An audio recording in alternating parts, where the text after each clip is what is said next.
Hi, everybody, and welcome to Alex Erm's Clips. Most stories I've heard about relationships and cheating usually follow the same pattern. Simple, predictable, and often lacking any real surprise. I used to wonder how people could be so careless, getting caught in the most obvious ways. But the story I'm about to share with you is different. It wasn't your run-of-the-mill tale of infidelity. My wife, Karen, was far more meticulous than most, and the way it all unraveled purely by accident. If it weren't for a bizarre string of coincidences, I doubt I'd ever have learned the truth. We hadn't been married long, which in hindsight was probably a blessing. But lately, I'd noticed a change in Karen. She seemed less enthusiastic about work. One evening, as we sat down together, I casually asked, "How's work going, Karen?"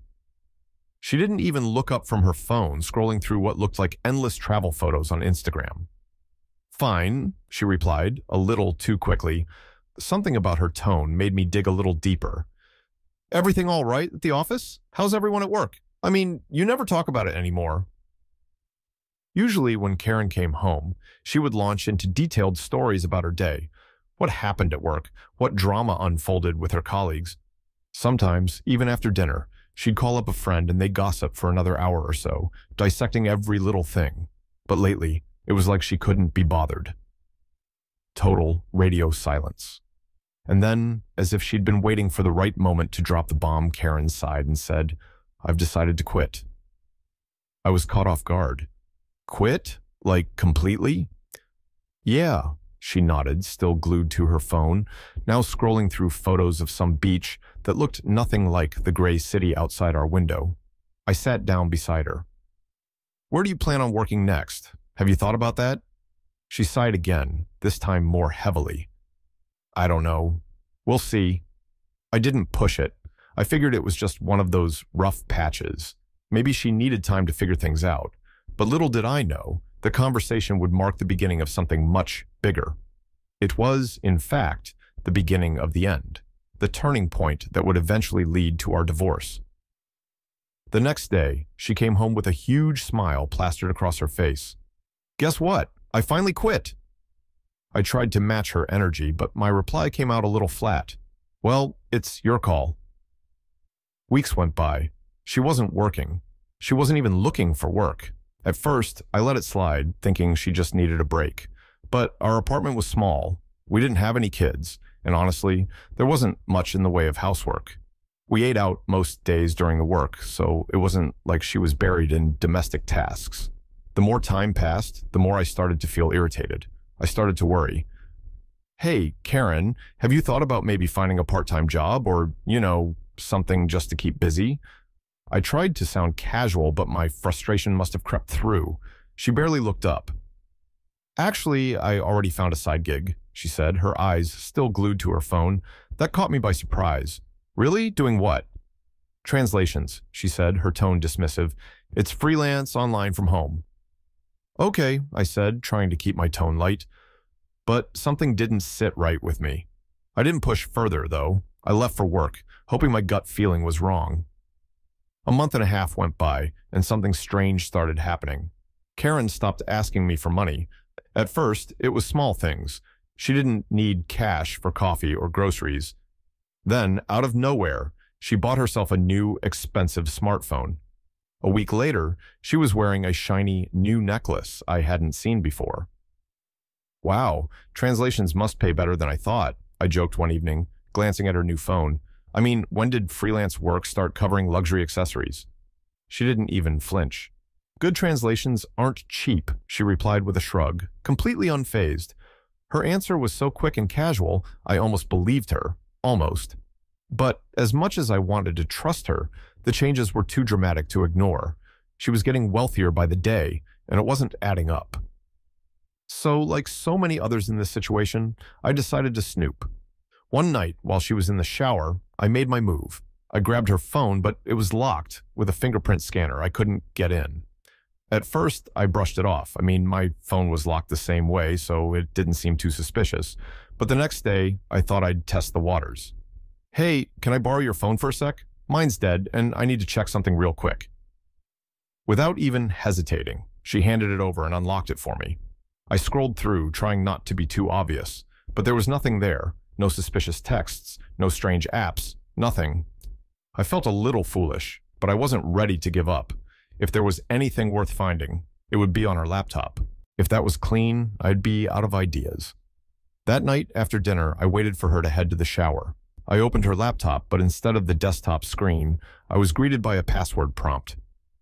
Interesting, I muttered to myself. The laptop was locked too. That's when I knew. Something was definitely up. Interesting, I thought, staring at the password screen on Karen's laptop. I could understand why she'd lock her phone, that's pretty standard. But her laptop? That made less sense. It wasn't like anyone else used it.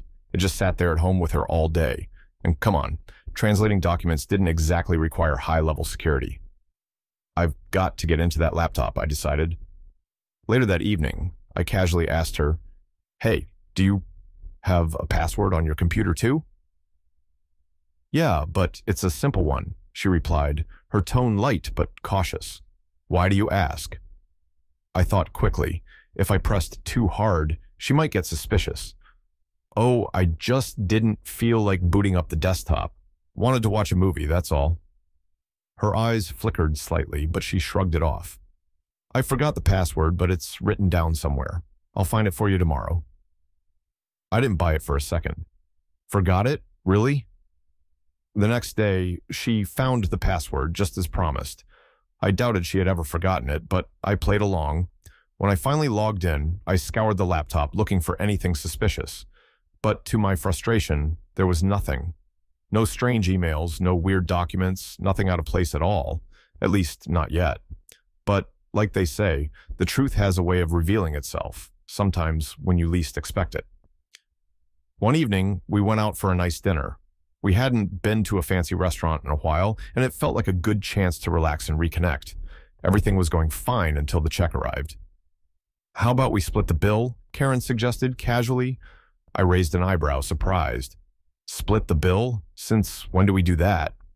She didn't offer much of an explanation, just shrugged and mumbled something about it being easier that way. I couldn't help but add another strange note to my growing list of suspicions. Something wasn't right. Karen pulled out her card to pay, but the transaction didn't go through. She frowned, tried again, still nothing. "There's definitely money on it," she said, her voice tense. After a few more failed attempts, I ended up covering the whole bill and we headed home. That night, as Karen went to bed, I couldn't shake the feeling that something was deeply wrong. It wasn't just the blocked card, it was everything. The sudden wealth, the secrecy, the laptop, it gnawed at me. I had to know. I decided to take a risk. I installed a screen recording program on our laptop. It was designed to capture everything that happened whenever the computer connected to the internet. It wasn't exactly legal, but I didn't care at this point.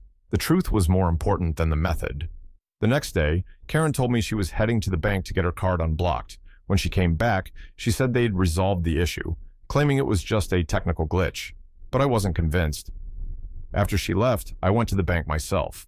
I casually approached the manager, who recognized me from when we came in together the day before. "Hey, just wanted to double-check what the issue was with my wife's card," I said, playing it cool. "Oh, it was blocked due to a suspicious international transfer," the manager said, not thinking much of it. "The system thought it might be fraud, so we had to freeze the account, but don't worry, it's all sorted out now." "An international transfer?" I repeated, my mind racing. I thanked him and left the bank, that phrase bouncing around in my head. I couldn't shake the feeling that something big was just around the corner. When I got home, I checked the software on Karen's laptop. The screen recordings had saved successfully. I opened the file, my heart pounding. What I saw answered everything. In the middle of the afternoon, while I was at work, Karen had logged into a site, one where women get paid for certain photos and live streams. As I watched the footage, my stomach churned. There were no limits on what could happen during these live streams. As long as the money flowed, the rules disappeared. I saw her log into her account, which already had a balance that made my head spin. A few seconds later, a man sent her $200, along with a message telling her exactly what he wanted her to do on camera. Everything clicked into place. That's where all her money was coming from. It wasn't some secret translation job. She had been making money by streaming herself to strangers, catering to their every request for a price. And those international payments? Well, That explained why the bank had flagged the account. Local payments were easy to miss, but once the cash started coming in from different countries, alarms went off and her card was blocked. I closed the laptop, my head swirling with emotions. Anger, betrayal, disbelief. Some people might argue that what she did wasn't technically cheating, but for me, it was worse. This wasn't about physical fidelity, it was about trust. And she had shattered that trust into a million pieces. I filed for divorce soon after.